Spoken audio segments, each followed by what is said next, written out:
Bharat is the oldest nation in the world. It is also the most enduring nation in the world. The entire universe is one being. That is the Bharatiya view. Atma Vidya, the self-knowledge, is the basis of all true knowledge and the supreme knowledge. And the vision that Bharat has, it's carrying the Atma Vidya. India Foundation is the brand Bharat.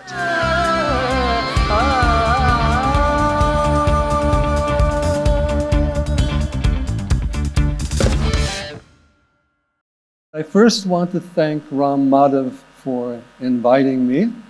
It is quite, as we say, more than an honor. And I have watched his work on every great work he's done in many fields, culminating in the India Foundation. And I would say this is the premier organization for dealing with knowledge, culture, all aspects that are relevant to India, Bharat, and the world today, whether it is economics, whether it is geopolitical, whether it is educational, whether it is spiritual, whether it is all that is happening in the world, and specifically all that is Bharat. And I would like to say that India Foundation is the Bharat today. India Foundation is the brand Bharat. And India Foundation is carrying brand Bharat to the world. And that is very essential today.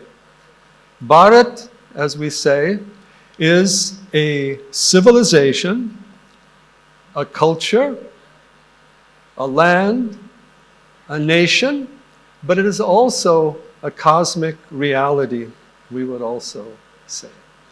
In fact, you can find this Bharatam Janam, the people, the land of Bharat, in the oldest Rig Vedic verses. And Bharat is the oldest nation in the world. It is also the most enduring nation in the world. And it is one that is not just there as a political entity or as boundaries. It's one that has a spiritual vision. And the vision that Bharat has, it's carrying the Atma Vidya, the knowledge of the true self, the Brahma Vidya, the knowledge of the cosmic reality, the supreme being, Satchidananda, for the benefit of all humanity and all creatures. It is not just simply a human country, and it's not simply a religious country, it is part of the cosmic reality. Bharat means carrying. And what does Bharat carry? Bharat carries Agni, but that Agni is the flame of consciousness, the flame of the Atma Vidya that dwells within each one of us, and that is also the supreme reality of the universe.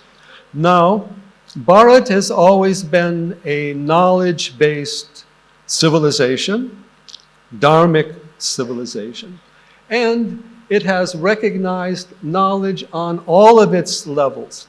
Even in Upanishads, they also recognize the importance of architecture, art, music, medicine, mathematics, and science, every possible form of knowledge and culture.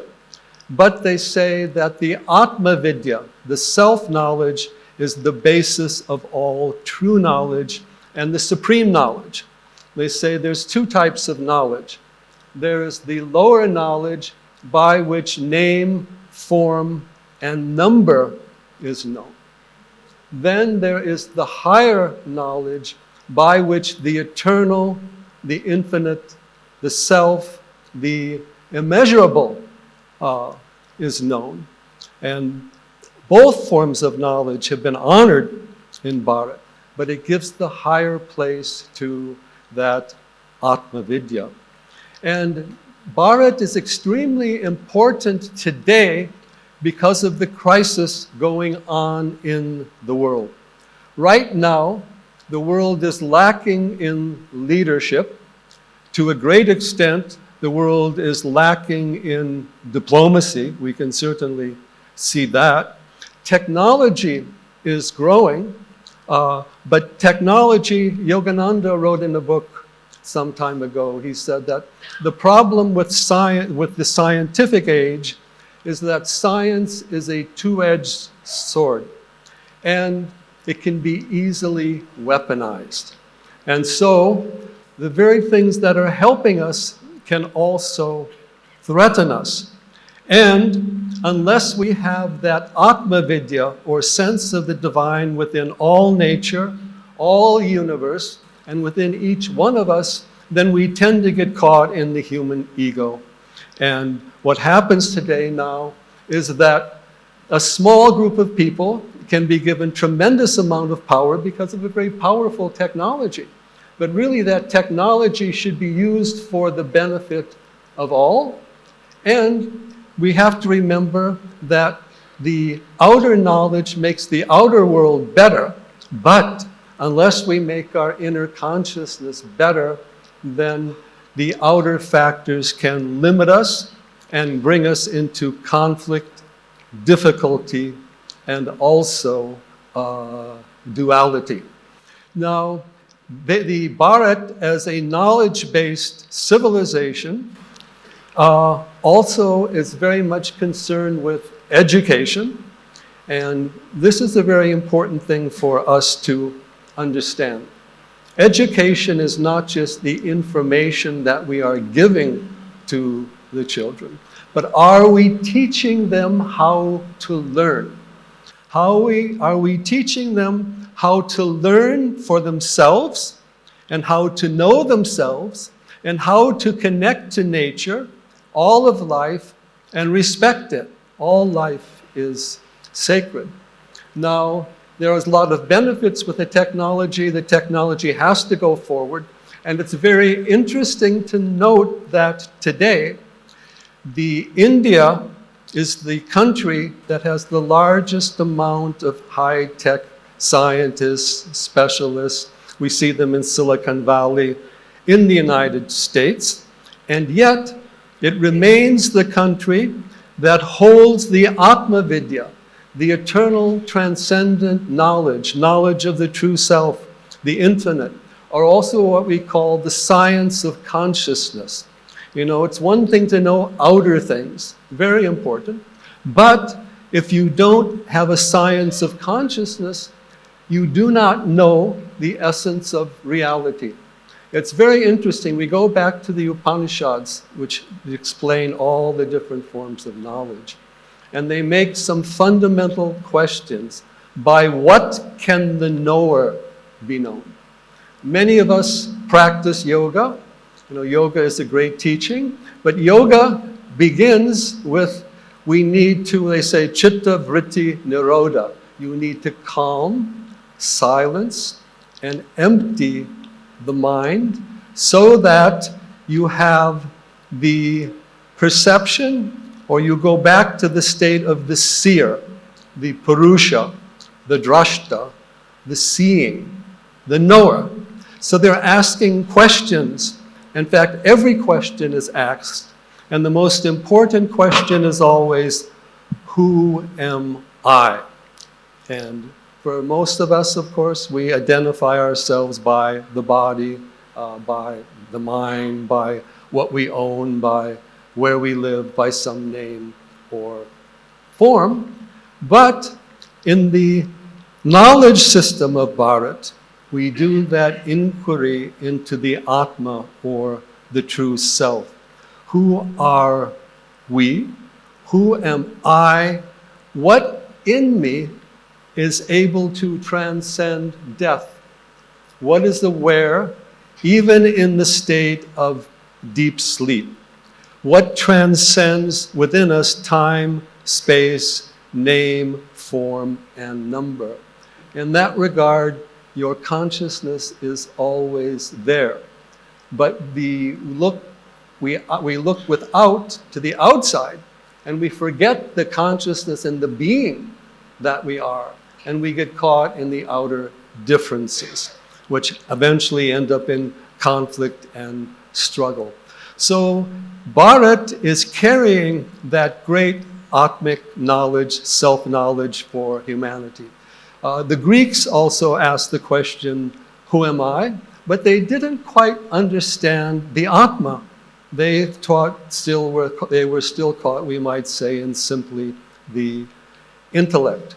Now, in these India ideas conclaves, they often brought in Swami Dayananda Saraswati of Arsha Vidya. He was one of our teachers as well. And he always raised these particular ideas for us. That is the Vedanta. And the Indian system of ethics is what we call the dharmic principles, not simply something man-made or from the outside. He used to say, you do not want to be harmed. No other living being wants to be harmed. So respecting the law and the consciousness of the universe, we do not harm anyone. It is not an imposition from the outside. Then, in this respect, in the Bharatiya tradition, the universe is not just something that you can look at scientifically. It is an art as well as a science. Nothing in nature is precisely mathematically correct. The day is not exactly 24 hours. The year is not exactly 360 days. There's this deeper creative dimension, and the entire universe is one being. That is the Bharatiya view. Oneself in all beings, and the universe as one conscious being and one family. And that is what we need today. We live in a universe that is one, but we forget and we end up struggling and fighting with each other. The Earth is such a beautiful planet. We should be happy just to be here, just to watch the sunrise, to look at the stars, to see the clouds, the rain. But what do? We fight and struggle with each other. We want more things than our neighbor has, and we forget that the true happiness and well-being is within. Now, another very important gift of Bharat to the world is the temple. And you can see there are many great temples. I came to you today from Varanasi, and we had been to Kashi Vishwanath and, of course, the different temples there. And prior to that, in Delhi, we went back to the Akshardham, the Swami Narayan temple. I had helped them when it was done 20 years ago with their boat ride down the Saraswati River.